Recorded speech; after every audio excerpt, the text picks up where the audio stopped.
It's no secret that East Asian culture and trends have been booming in the West. There was a whole thing about celebrities getting their BBLs removed and East Asian traits becoming more desirable. Quite frankly, it's been a growing trend for a while now. But I feel like it's gotten so noticeable that even if you aren't fans of K-pop, anime, K-dramas, Douyin makeup, Korean skincare, or those 4 Asian girls that people salivate over, you feel their presence.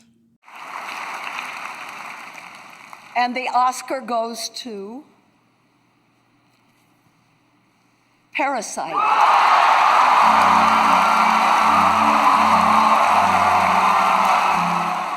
Open the door for me, and I love you, my Squid Game crew! Woo! Wow! BTS!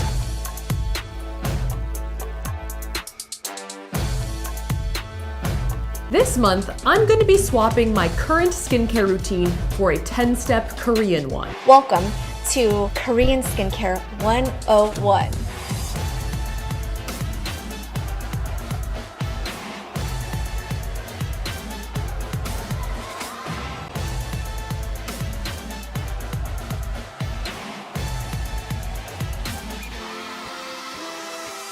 Now, first of all, can we all just cheer about the fact that I finally got an actual microphone?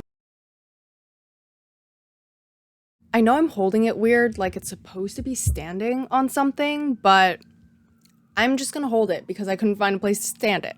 Now, because of how popular East Asian culture has become, I mean, really, it's only South Korea, Japan, and kind of China, a type of non-East Asian has emerged, one that fetishizes, appropriates, or just oddly obsesses over East Asianness. Behold the koreaboos, the weebs, or even worse, the weeaboos.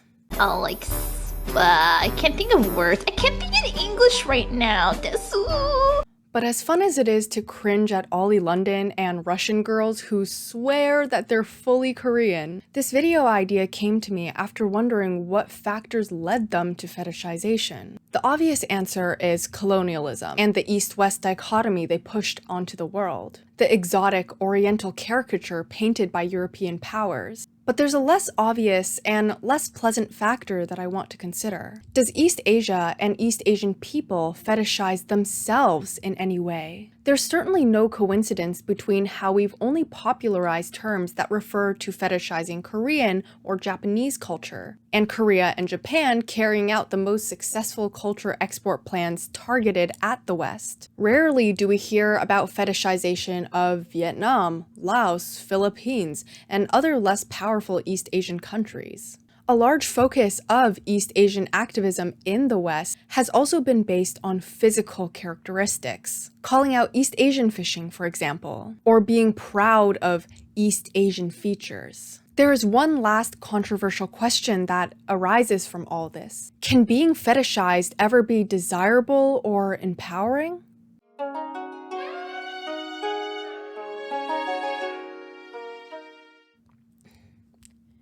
Fetishization refers to the, quote, the intricate ways in which minority subjectivities are objectified, based solely on stereotypes, and in ways that deny people their humanity.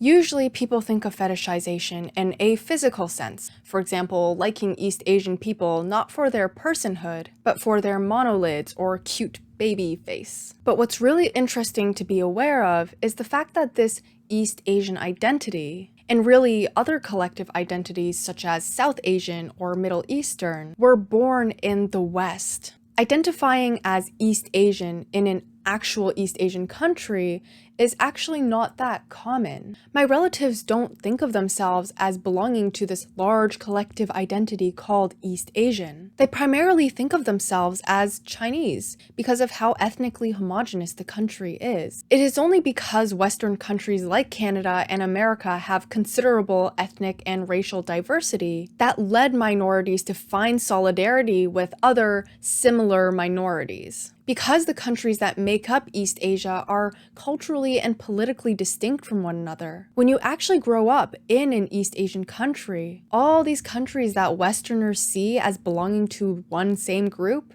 are pretty distinct to you. This is just one of the many differences between an East Asian person who lives and grew up in an actual East Asian country and a person like me, who is Chinese Canadian. I was born in Canada, I grew up in Canada, I've been to China a total of 3 times in my life, and my Mandarin skills are embarrassing. Mama, Baba, 对不起.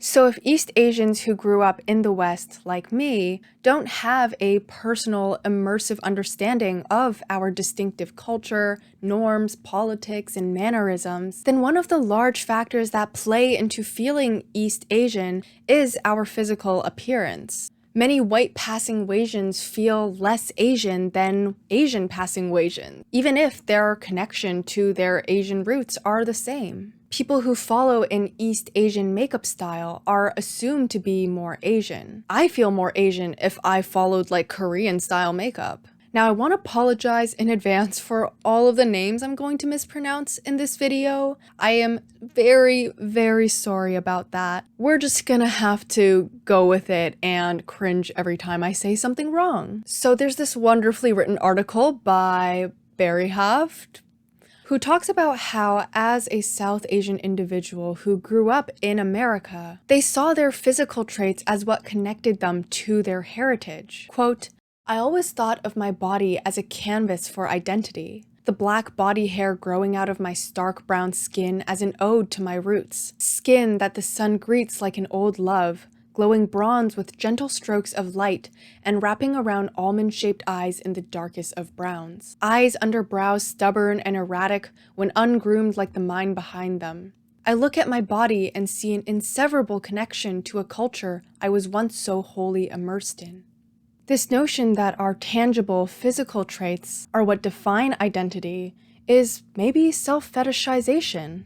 And East Asian communities in the West focus frequently on physical traits because we are connecting ourselves to this extremely broad thing called being East Asian, which is full of very different and individual cultures. But they're grouped together because of a similarity in physicality.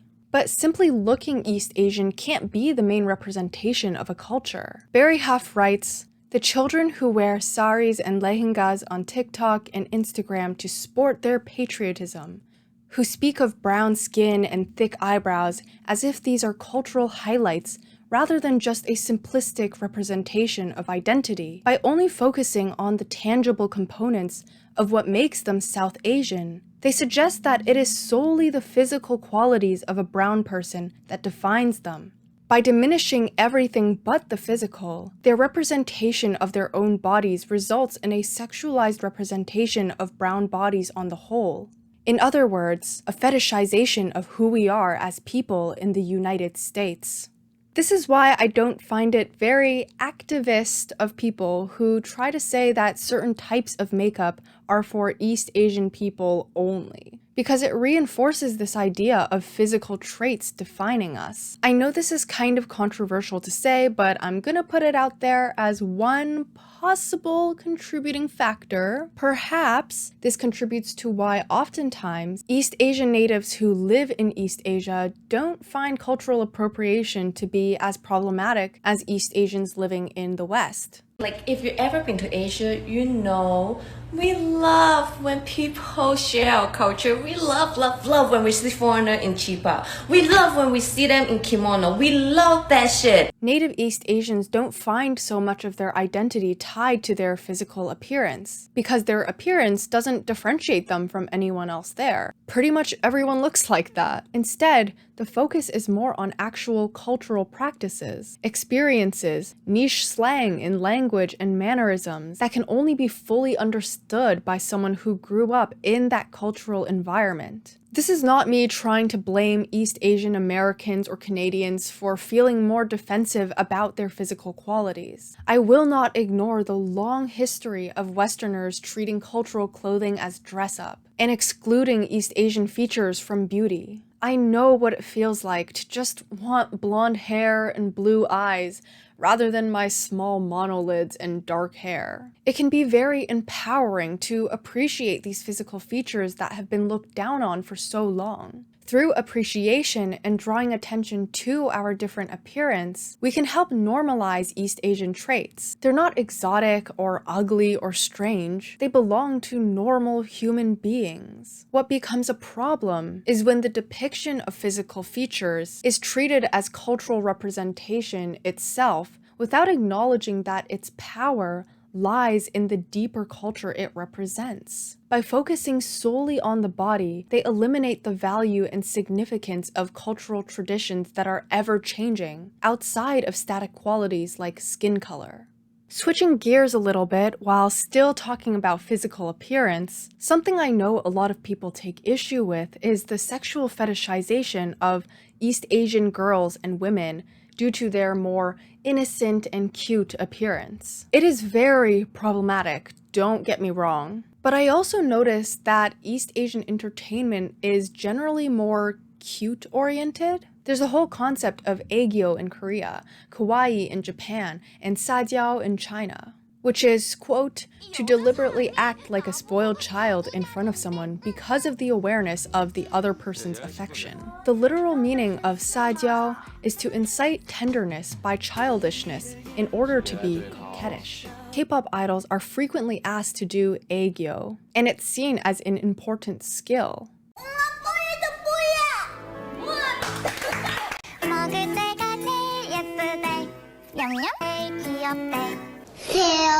귀엽게 사랑스럽게 깜찍하게 멋있게.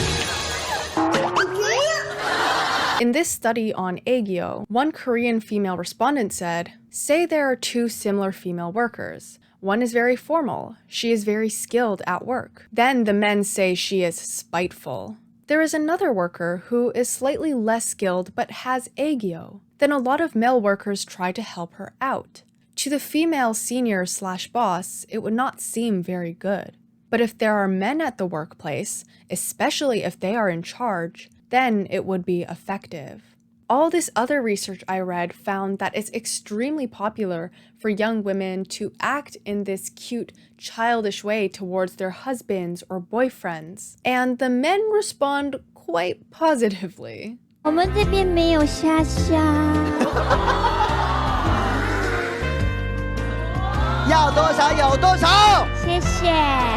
In this research paper, they asked their respondents how important aegyo is in a romantic relationship on a scale of 1 to 5. 50% said 4, and 20% said 5. A lot of them, including women, believed that men liked women who could do aegyo, and that women needed to be able to do aegyo to be likable. Korea, as well as some other East Asian cultures, encourage the idea that a woman's cute helplessness is crucial to both professional and social success. Korean women are literally criticized for not having aegyo, and parents teach their children to do it from a very young age. So yes, it's really cringe when white people try to copy aegyo or go like, kawaii!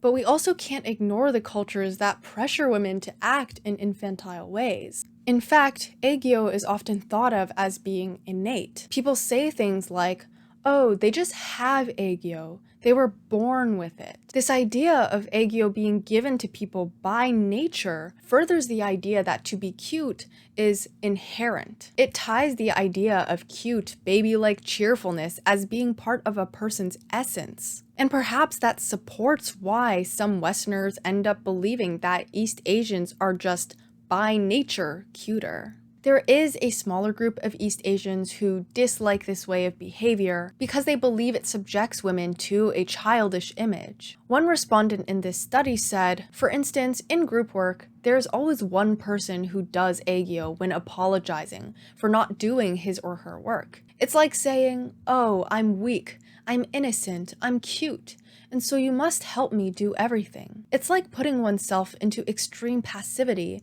and that is not good.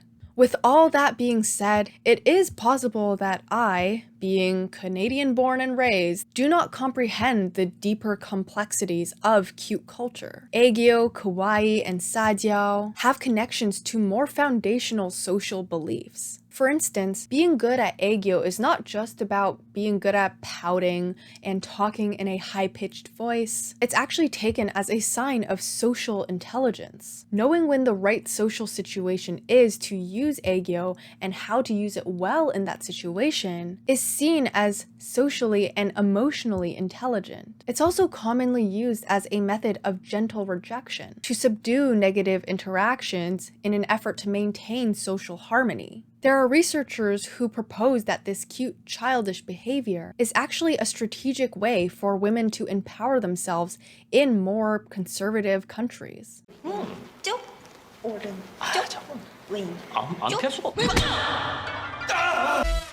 So maybe I too am reducing aegyo, kawaii, and sajiao to merely their physical components, without fully understanding the culture they represent. I would really be interested in knowing what some native East Asians think about this.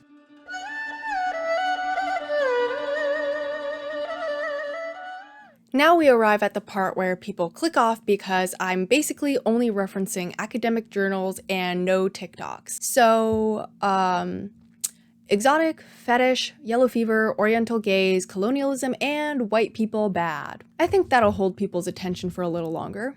Edward Said coined the term Orientalism, which refers to when Asia is labeled as having some inherent essence that is distinctive from the West, leading to stereotypical images and tropes of Asianness. Quote, fundamental to the Orientalist fantasy is the assumption that the eternal, uniform Orient is incapable of self-definition, and thus necessitates objective Western scientific categorization.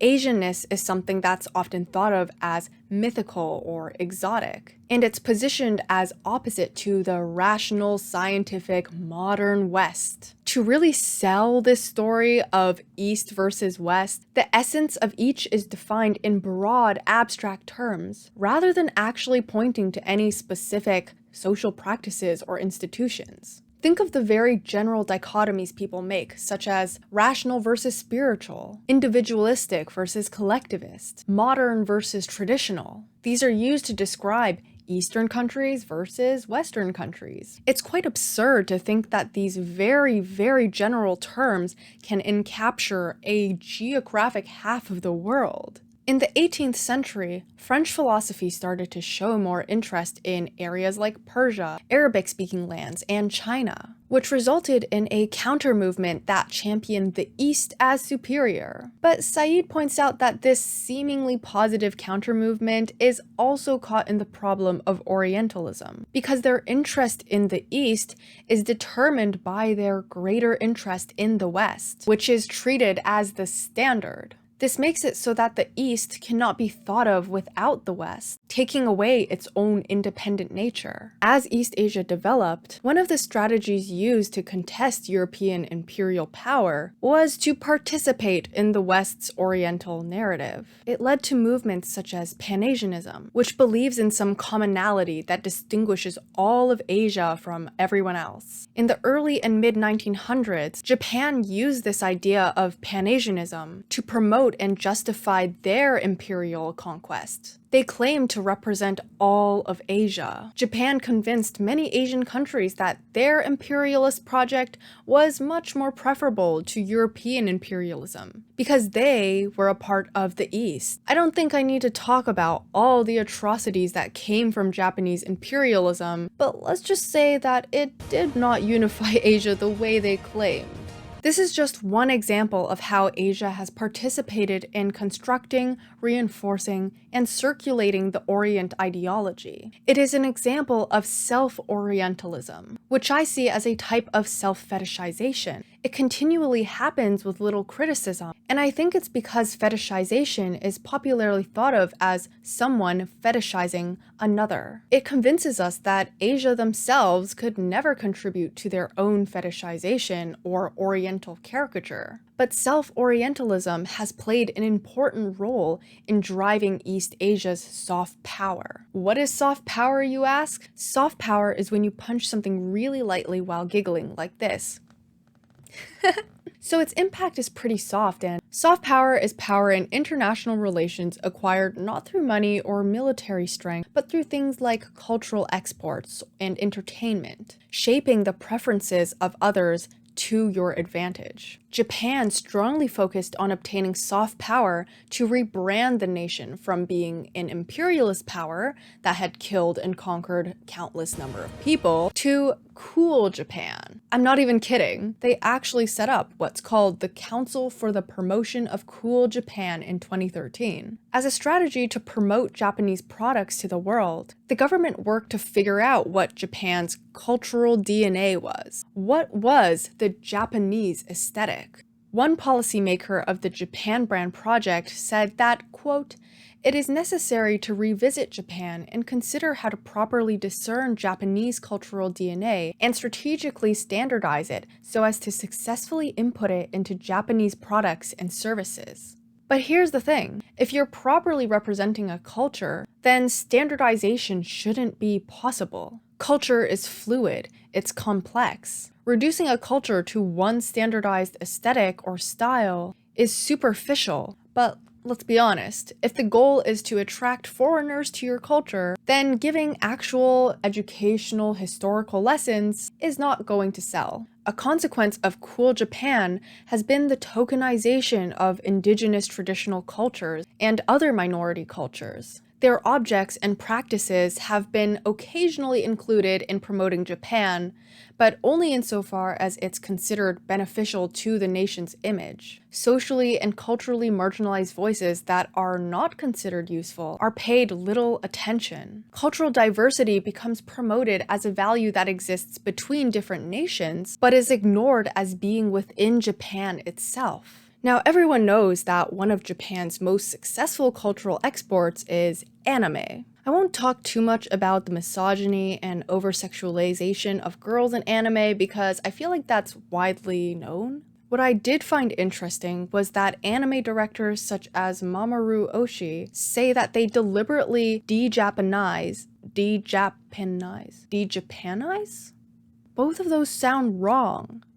De-Japanize anime characters because anime is offering an alternative world to the audience, not stories taking place in Japanese society. That's why you have characters with unnatural hair and eye colors. Well then, how does this lead to obsessive anime fans who wish they were born in Japan and view Japan as way cooler than America? Orientalism. Toshio Okada, an anime producer and author, explains that what grabs the Western audience's attention is the, quote, Japanese way of life, which is embodied in the mukokusuke, racially, ethnically, and culturally unembedded imagery of animation. But since Japaneseness is actively erased from anime, then what obsessive anime fans really yearn for is an animated virtual Japan. Okada's argument at least serves to remind us that a sense of yearning for a particular country evoked through the consumption of cultural commodities is inevitably a monological illusion,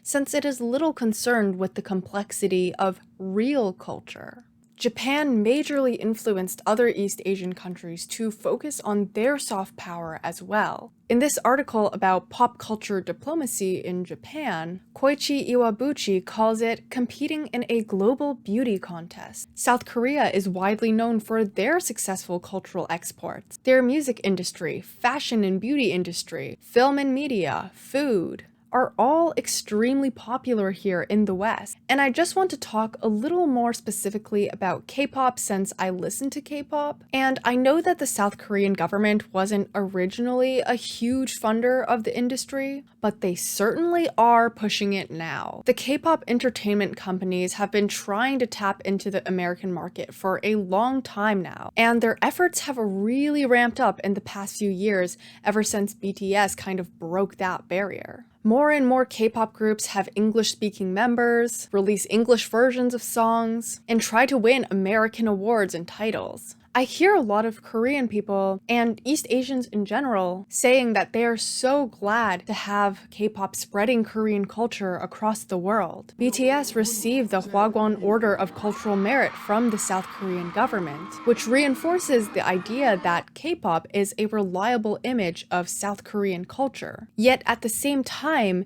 K-pop idols are treated as commodities that need to be polished and presented as consumable to fans. They are trained to perfection, they are prohibited from dating so that we feel they belong to us. They are all held to one single beauty standard so that many will have to get plastic surgery to look a certain way. There's literally a standardization of product. And just as how the Japanese government tried to instill the Japanese DNA into their cultural exports, Korea did the same. It's a strategy of getting foreigners to become interested in one thing, say K-dramas, but then lure them down the Korean wave pipeline and become obsessed with K-pop, K-beauty, and Korean food as well. I know a lot of K-pop fans say, but Western celebrities have to have a good public image and look perfect too, which is true.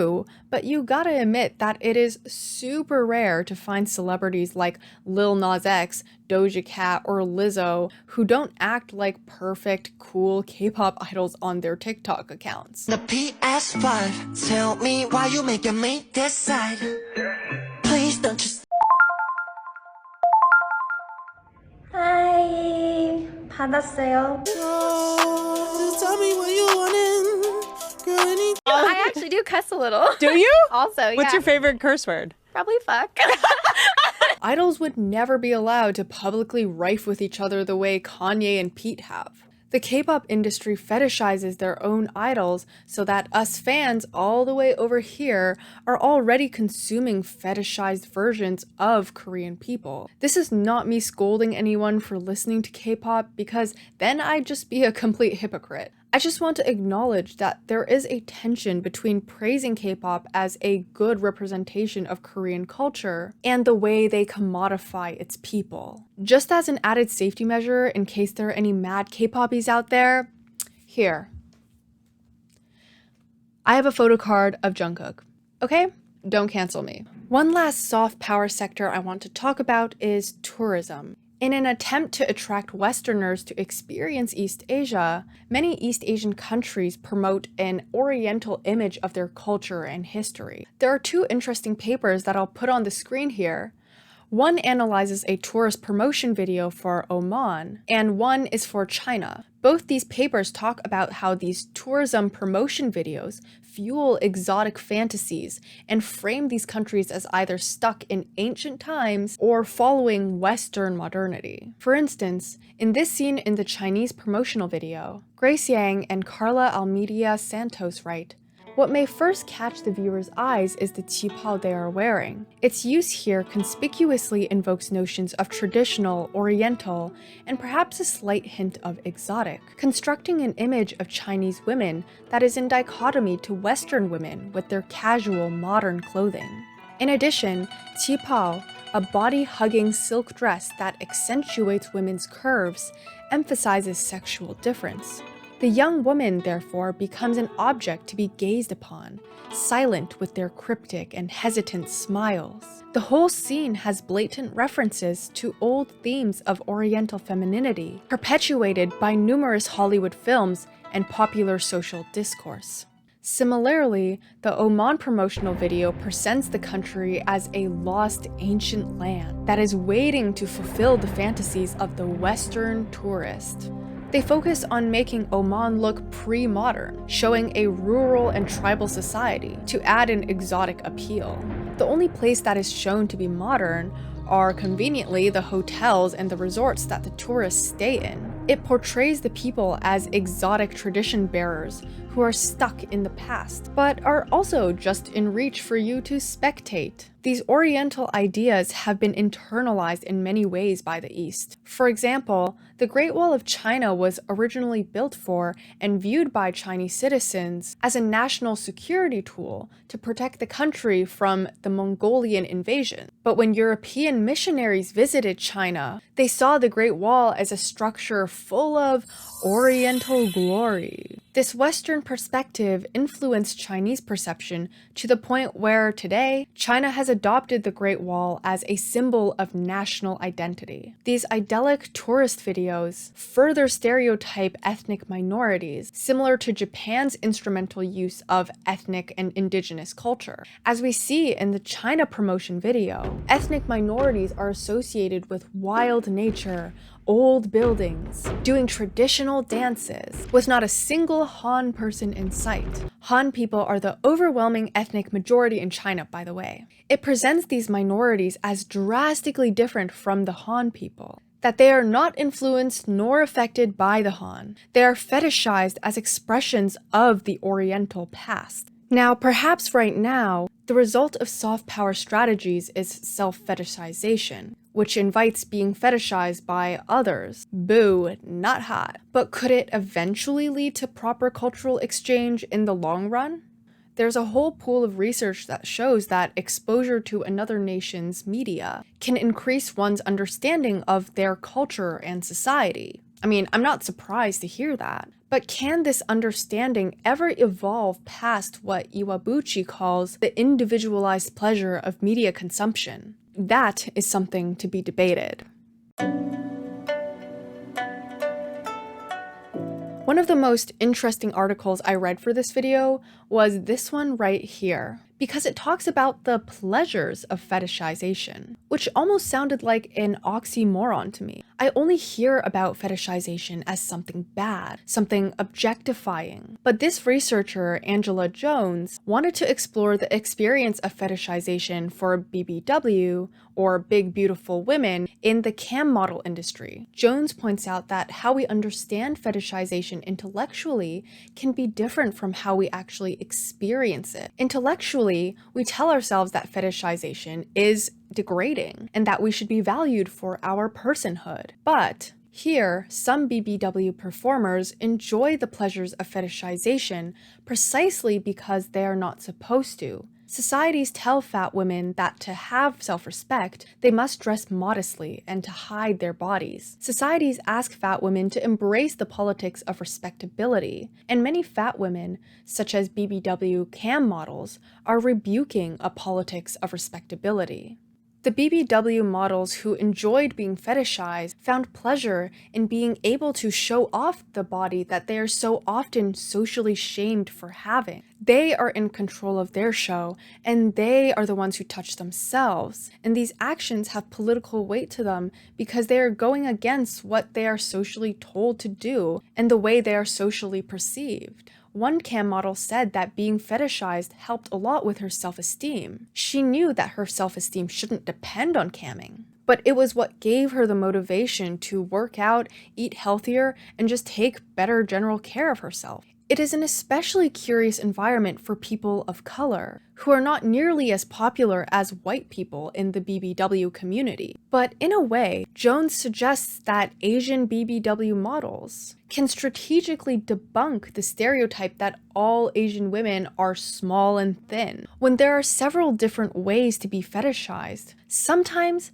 the choice may be to allow yourself to be fetishized in one way in order to fight a different type of fetishization. I think what this really shows at a deep level is just how much minorities and women are fetishized. It's hard to win, honestly. So that's why it seems to be about strategy for fetishized identities, and especially for intersectional ones. There can be a tension between self-Orientalism while also rejecting Orientalism. I may be perfectly aware of how fluid and complex my ethno-cultural identity is, but I perform a stable, stereotypical identity to my Westerner peers as a strategy to be accepted. That's even what the countries do, appealing to Oriental narratives to be seen as legitimate global powers and earn respect from the West. At the end of the day, do I think self-fetishization is the most dangerous and pressing matter?